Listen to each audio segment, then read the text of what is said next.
Alright, this wooden beam is yet another 3D asset that would be a shame to not extract out of this Photoscanned environment. It will be a fairly low resolution model and will need some reconstruction in order to turn it into a solid mesh, but it is still worth it, I think. First of all, let's create a plane and enable snapping, with snapping set to face. That's a classical way of retopologizing pretty much anything. So I'm gonna pull these vertex over there with using the snapping, and then grab another one, G to move, make sure that the snapping is still turned on. So what I'm going to do is approximate the shape of the beam via extruding this object. But before doing it, I'm gonna add the displace modifier. The strength can be set to a pretty low number, like 0.02 or something like that, or even 0.1. We just need to push the geometry out ever so slightly so it no longer intersects with the proxy mesh. And the second modifier that would come in handy is the shrink wrap. Let's pick the object, which is the proxy. Shrink wrap, to be honest, is a pretty optional step here. We can totally do without it. It just helps to align the vertices furthermore to the source object, so it is helpful, especially in conjunction with displacement. So now I'm pressing the E shortcut for extrusion, and then snapping the vertices to the underlying geometry by pressing the G hotkey for grab and move. If you need an extra edge loop, press Ctrl R. And it goes like this: you press E, then G to snap the vertices, rinse and repeat. To optimize the process a little bit, I'm trying to use a minimal viable number of polygons. We just need to approximate the shape of the mesh very roughly. So E for extrusion to create this bevel. And after each step, we can tweak the position of vertices, because shrink wrap is not a silver bullet. We can disable snapping if needed. The shortcut for it is Shift Tab, just in case. I think it can use an extra edge loop, so Ctrl R, then left mouse button click to release it.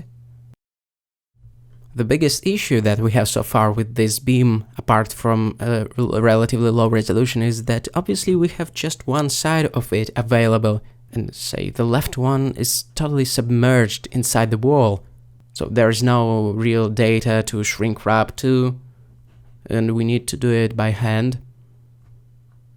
So I think it's time to apply the shrink wrap modifier. It's no longer useful. Now it needs some manual vertex pushing and stretching. Actually, it's super useful to have the X-ray mode toggled on, because it makes it so much easier to grab the vertices behind the geometry. Alternatively, we can gain this degree of transparency by using the wireframe mode, but I think it's a little bit more informative to use something like the solid shading or the material preview with the X-ray turned on. It just works better for me, I guess. So I think that's a good start for the basic shape of the board. In order to enclose the mesh or solidify it, we may need to use some kind of mirroring operation, but we don't have to worry about it right now, because first we would need to bake the textures. So here goes some organization. Let's call this asset somehow, press M and put it into its own collection. We're almost ready to pass it over to the baking department. May I call it bakery? But they won't be able to do anything without the UV map, so let's create one. I'm selecting all polygons, then U, reset. And here is a little trick to unwrap the objects like this. Let's select the active polygon, then U again, and select follow active quads.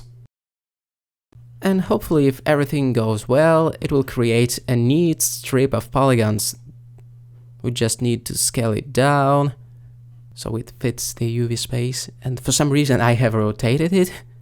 Why? I have no idea. I shouldn't have done that. But anyway, that won't matter that much in the end.